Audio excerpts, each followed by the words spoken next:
Welcome to the Empowered Entrepreneur Show. Discover your life's purpose, reprogram your mind for success, and attract an abundance of paying clients to your business. Now, here's your host, Tom Tenaglia. Aloha, Empowered Entrepreneur. I am Tom Tenaglia, and you're listening to the Empowered Entrepreneur Show. And today we're continuing along our series of attracting your ideal customer. I want to elaborate on the idea of something that I had mentioned in a couple episodes ago, just as part of the overall topic that we were talking about. And that is, who are your competitors really?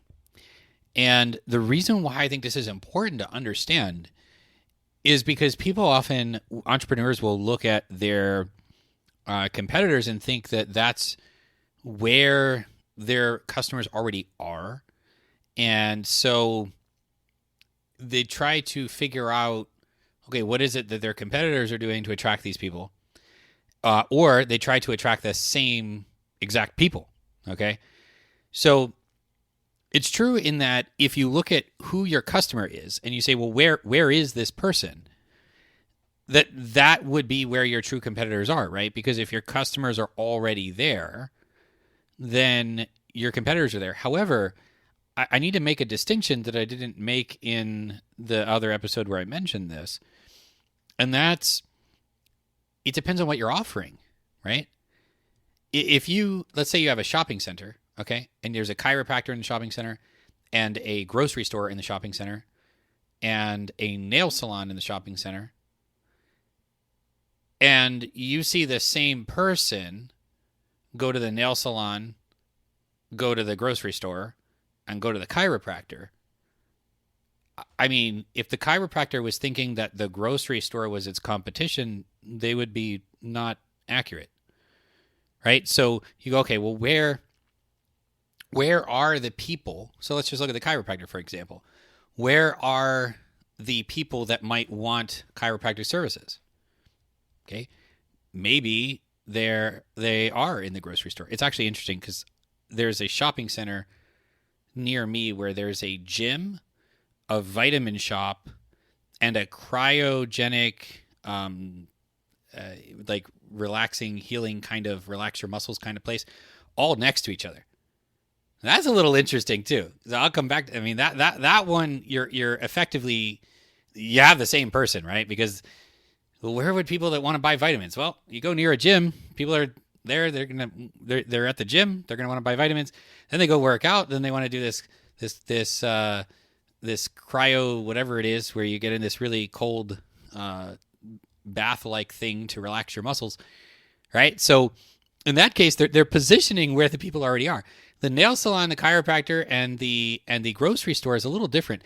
The chiropractor may think that, yeah, okay, these people are here, they're still, potential patients, and yet they're not direct competition, right? Like, they're not, even the situation with the gym, the vitamin shop, and the cryo place, they're not direct competition because the same person can be a customer of each of them at different points in time, right? So now, if the gym is selling vitamins and the gym has their own line and they have a vested interest in that, then maybe the gym and the vitamin shop may see some competition, right?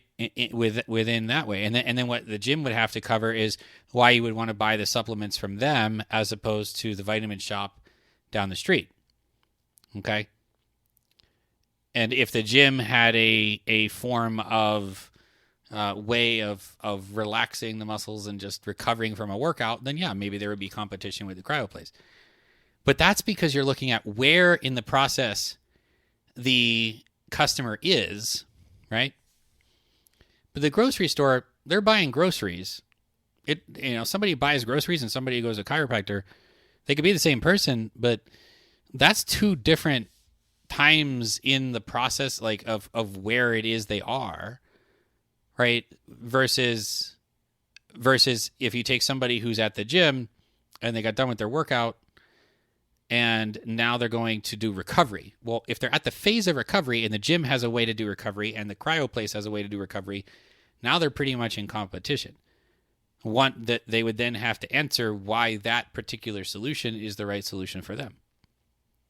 And it could be maybe the gym bundles a recovery option or a supplement option in with the personal training option in the gym membership. So they're already paying for it, so they might as well just use the services they have. That may be one way to do it, right? So who are your competitors really? You could say, well, the people that would buy my service are already over there. I mean, I could say the people that would buy astrology are already at the grocery store, but that doesn't mean that I'm competing with the grocery store. I'm not. It also, if I say, oh, well, the people that are going to a personal growth event are that they're, that's competition. No, it's not, because what I'm doing is vastly different. We've created this category of one, and we've also refined the nature of where this person is in the process. So what is it that they're looking for, and where are they at?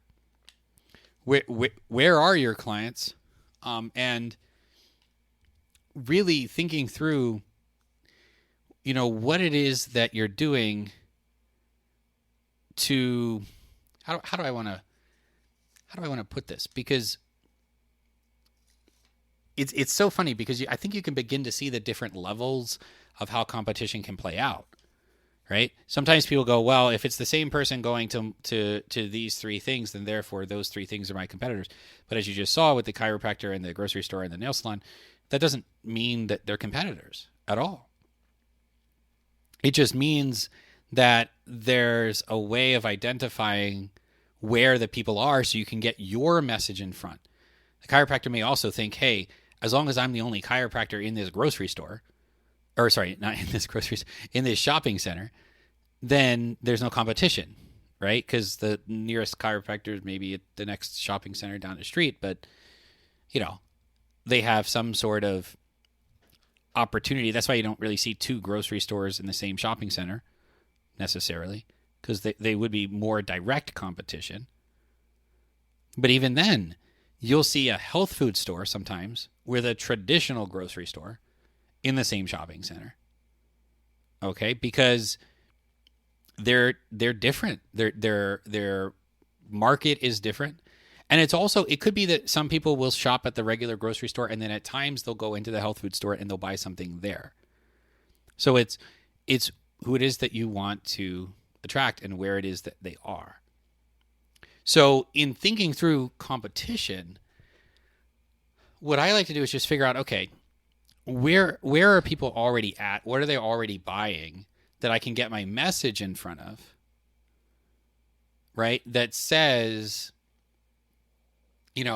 here's what it is that I offer, and what makes this offer unique, and what makes, this process unique, and that type of thing. And then what makes it unique that they have to, if I'm the only one that provides it, then they have to buy it from me, right? You could say, oh, well, you know what, that chiropractor, there's chiropractors everywhere. I actually think chiropractors should position uniquely. I think there are chiropractors, often, I've even had chiropractors tell me this, that the chiropractors will have very different practices from one another, even though the core of what they do is the same. And so you can position those things differently. You can, grocery stores do it. Some are more health foods, some are more, higher end, some are more just, traditional, regular grocery store. Basically, to me, like, depending on what I can find in which grocery store helps position the grocery store. So, I mean, you just have to look at all of those different things and then figure out what makes what you're doing stand out. Why you? Do not have only one way of attracting these customers, though. Right? So if you're saying, well, all the people that would want to come to me, they're already going to this other place, I'm just going to market there. Well, if that place shuts down, then you're not going to be able to market there anymore. So you have to have other ways of having these other ways of people finding you. Right? So yeah, referrals from existing clients is a great way, but that's not as predictable. So I look at other ways, and I look at predictability, right? I look at how can I increase the predictability of the leads that are coming in so that I can find the best people that I want to work with. There really isn't any competition truly. There's just what's going on in your prospect's mind that makes them think that they would want to go buy something from somewhere else. If I sell someone on astrology and the person goes somewhere else for astrology, I messed up somewhere. Because I should be simultaneously explaining why I'm the right one for them to learn the astrology from for a variety of reasons without necessarily directly saying that. They should understand why my astrology is unique and how it's going to help them. And I can point them to other places and say, okay, here's where you can go to grab a deeper understanding of XYZ because in your chart you have this. That's fine. But they should understand that I'm going to put the puzzle pieces together for them. Okay, sometimes people, they'd call me up, they ask me an astrology question, they go off. I know they're already not getting as much value out of it if they go and research it on their own. I know that. They don't know that. They just feel like they either get an answer or they feel like they're missing something or whatever. So it's my job to make sure that they understand the value in what I'm providing. Okay? So as you think about competition, I don't even think you should think about it in the way of competition. I should think you think about it in where are your customers? But then where are your customers in the process? Where are your customers at a point at which they would buy what it is that you are offering?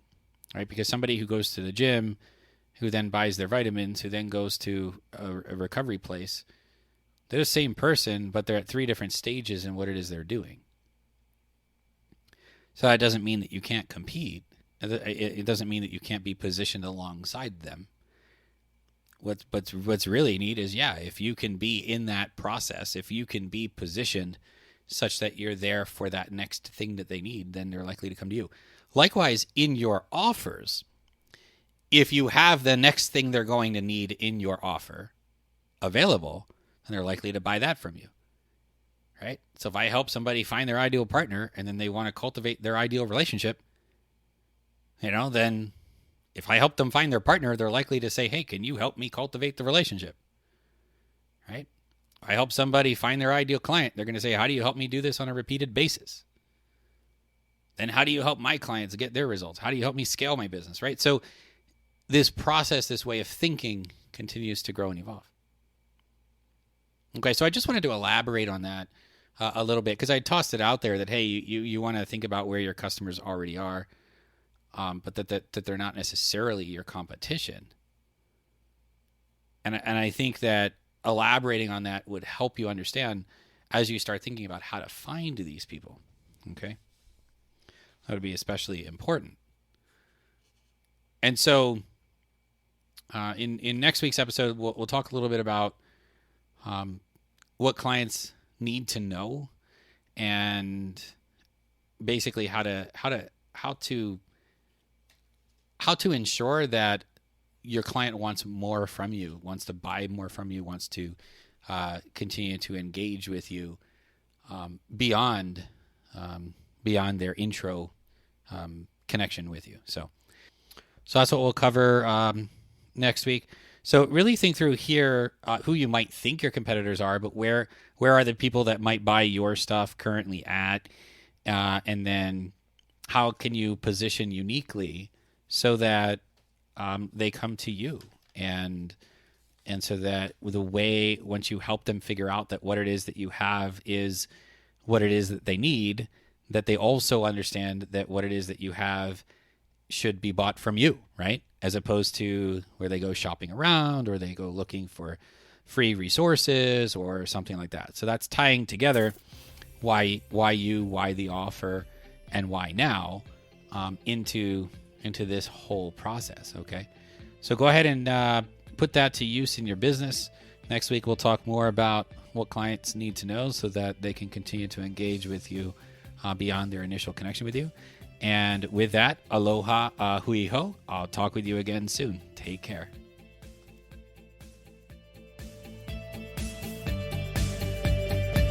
Thank you for listening to the Empowered Entrepreneur Show.